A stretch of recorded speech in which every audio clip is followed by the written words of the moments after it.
누가복음 17장. 남을 죄짓게 하지 마라. 예수님께서 제자들에게 이르셨다. 남을 죄짓게 하는 일이 일어나지 않을 수는 없다. 그러나 불행하여라. 그러한 일을 저지르는 자. 이 작은 이들 가운데 하나라도 죄짓게 하는 것보다 연자매를 목에 걸고 바다에 내던져지는 편이 낫다. 너희는 스스로 조심하여라. 형제가 죄를 지으면 몇 번이고 용서하여라. 내 형제가 죄를 짓거든 꾸짖고 회개하거든 용서하여라.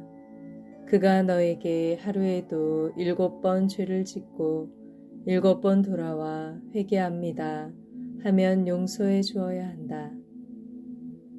믿음의 힘.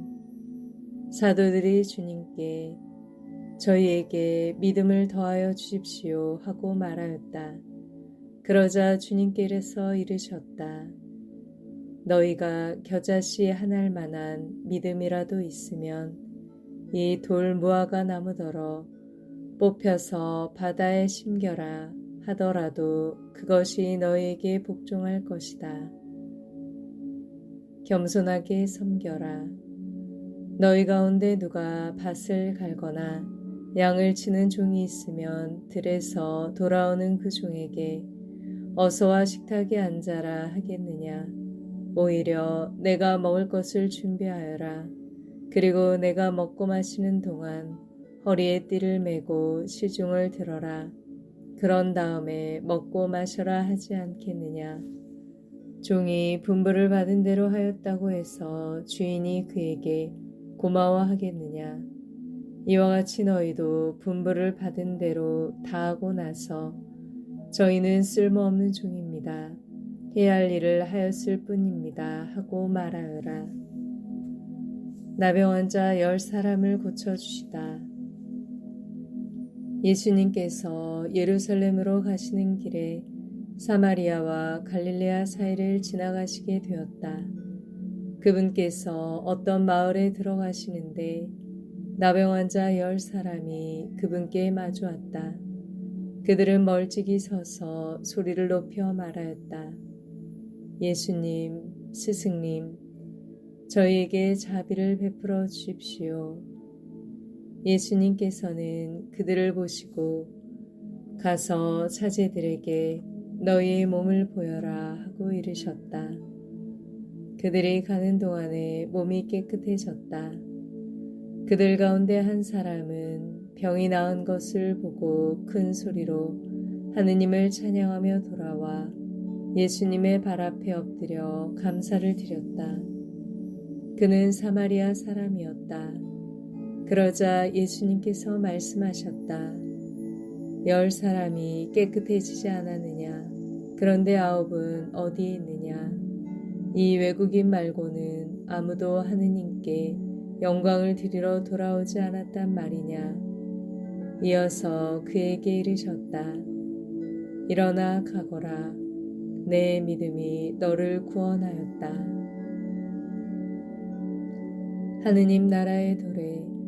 예수님께서는 바리사이들에게서 하느님의 나라가 언제 오느냐는 질문을 받으시고 그들에게 대답하셨다. 하느님의 나라는 눈에 보이는 모습으로 오지 않는다. 또 보라 여기에 있다. 또는 저기에 있다 하고 사람들이 말하지도 않을 것이다. 보라 하느님의 나라는 너희 가운데 있다. 사람의 아들의 날. 예수님께서 제자들에게 이르셨다. 너희가 사람의 아들의 날을 하루라도 보려고 갈망할 때가 오겠지만 보지 못할 것이다. 사람들이 너희에게 보라 저기에 계시다 또는 보라 여기에 계시다 할 것이다. 그러나 너희는 나서지도 말고 따라가지도 마라. 번개가 치면 하늘 이쪽 끝에서 하늘 저쪽 끝까지 비추는 것처럼 사람의 아들도 자기의 날에 그러할 것이다. 그러나 그는 먼저 많은 고난을 겪고 이 세대에게 배척을 받아야 한다. 사람의 아들의 날에도 노아 때와 같은 일이 일어날 것이다. 노아가 방주에 들어가는 날까지 사람들은 먹고 마시고 장가 들고 시집가고 하였는데 홍수가 닥쳐 그들을 모두 멸망시켰다. 또한 롯과 같은 때와 같은 일이 일어날 것이다. 사람들은 먹고 마시고 사고 팔고 심고 짓고 하였는데 롯이 소돔을 떠난 그날에 하늘에서 불과 유황이 쏟아져 그들을 모두 멸망시켰다. 사람의 아들이 나타나는 날에도 그와 똑같을 것이다. 그날 옥상에 있는 이는 세간의 집 안에 있더라도 그것을 꺼내려 내려가지 말고 마찬가지로 들에 있는 이도 뒤로 돌아서지 마라. 너희는 롯의 아내를 기억하여라. 제 목숨을 보존하려고 애쓰는 사람은 목숨을 잃고 목숨을 잃는 사람은 목숨을 살릴 것이다. 내가 너희에게 말한다. 그날 밤에 두 사람이 한 침상에 있으면 하나는 데려가고 하나는 버려둘 것이다. 두 여자가 함께 맷돌질을 하고 있으면 하나는 데려가고 하나는 버려둘 것이다. 제자들이 예수님께 주님 어디에서 말입니까? 하고 묻자 예수님께서 그들에게 이르셨다. 시체가 있는 곳에 독수리들도 모여든다.